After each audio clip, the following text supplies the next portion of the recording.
experience in their field. Yeah. These people have neither. Right.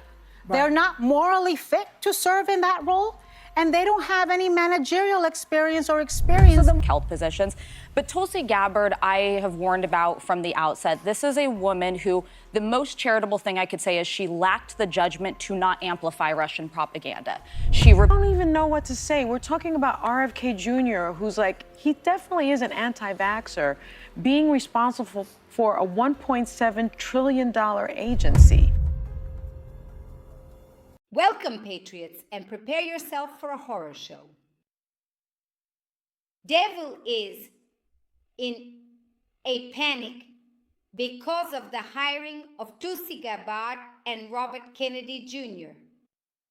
And no matter how much they try their narratives, here in this video, we will expose all their hypocrisy and show why these hires are so important for the Trump administration.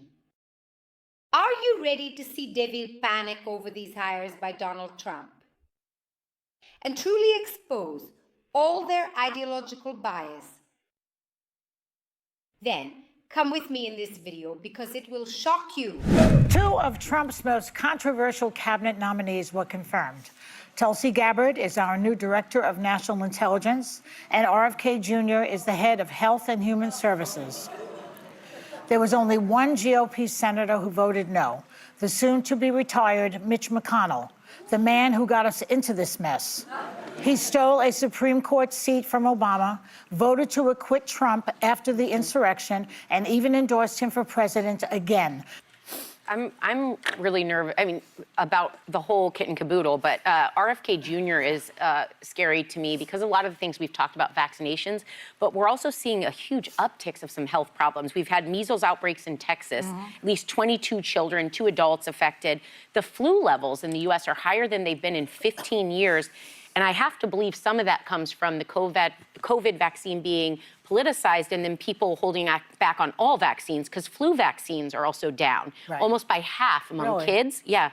And Bill Gates was here and he warned us we'll have another pandemic. And I remember asking him during commercial, what happened to the once-in-a-lifetime pandemic? Because I thought we could check that box off. And he was like, no, because there's a lot of things happening in regard to environmentally, people being more in touch in certain areas of the world with animals, which is where these viruses come from.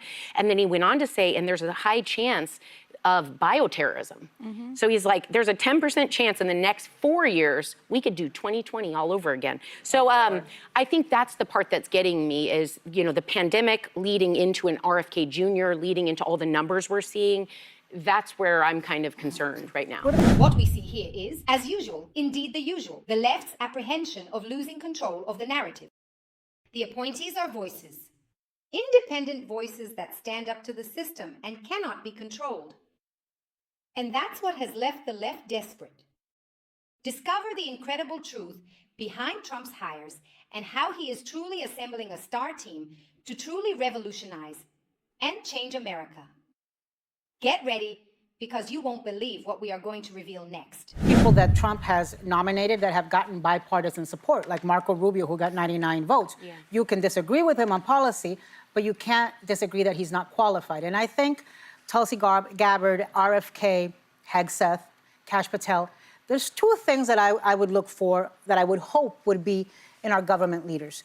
One is a fitness of character, a moral compass, and also qualifications, managerial experience, academic experience in their field. These people have neither. They're not morally fit to serve in that role, and they don't have any managerial experience or experience in that field. Why do you think Trump picked them? Because they're loyal. No, because there is one qualification that Donald Trump requires. Loyalty to him. 100%. Of course, Trump values loyalty, but he also knows how to recognize the talent and capability of Gabbard and Robert Kennedy Jr. They are experts in their fields and have much to contribute to the government. And as much as the left tries to disqualify him, their arguments are empty and unfounded.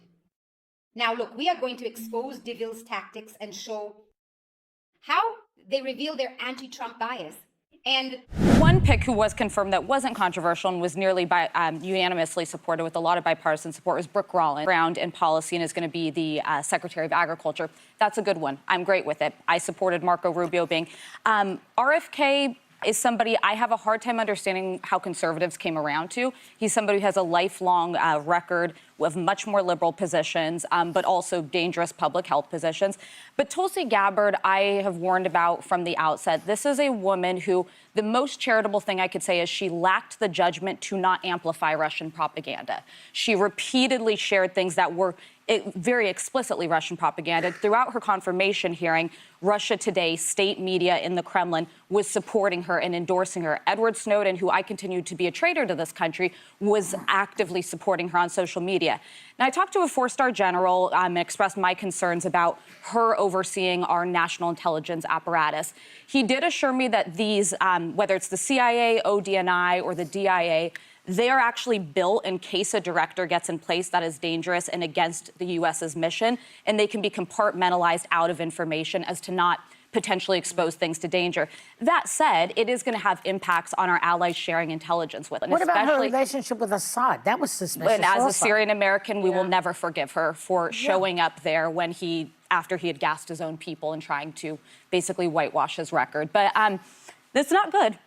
And at this critical moment with the Ukraine and Russia war, she is not the person. It's hilarious, isn't it?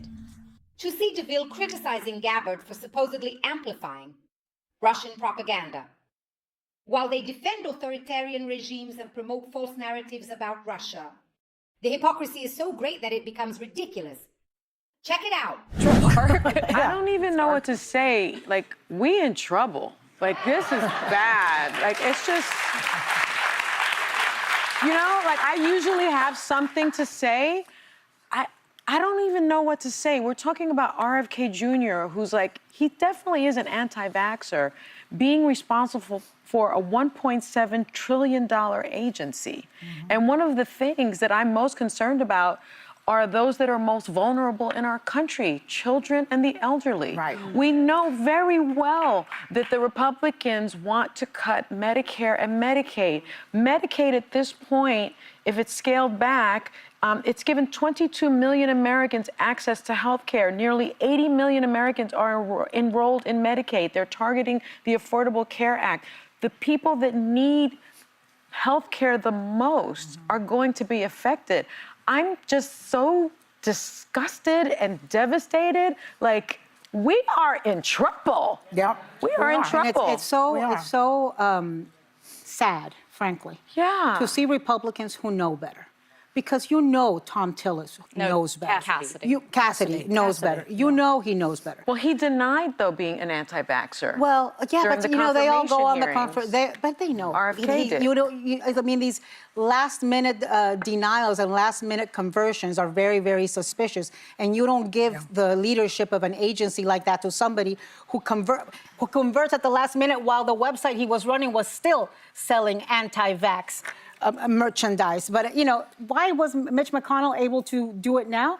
Because now he has no fear of retribution from Donald Trump, right? Yeah. Whereas everybody else is terrified of him and towing the line. Somebody said that they were afraid for their lives and also for the lives of their children and their wives. It's not just not being reelected. Wow. Yeah. It's physical threats. Trump is a strategic genius. With these appointments, is he challenging the system? And he still exposes the hypocrisy of the left. And he also paves the way for a new era of prosperity in America. Trust in our president's plan. Trump is once again proving that he is the only leader capable of challenging the system and defending our conservative values. And if you truly and deeply believe in a better future for America, where freedom and prosperity are utmost priorities, stay with us and let's support Trump to make America great again. So subscribe to the channel for more videos like this, activate the notification bell, share this video with as many people as you can with your friends, and see you in the next video.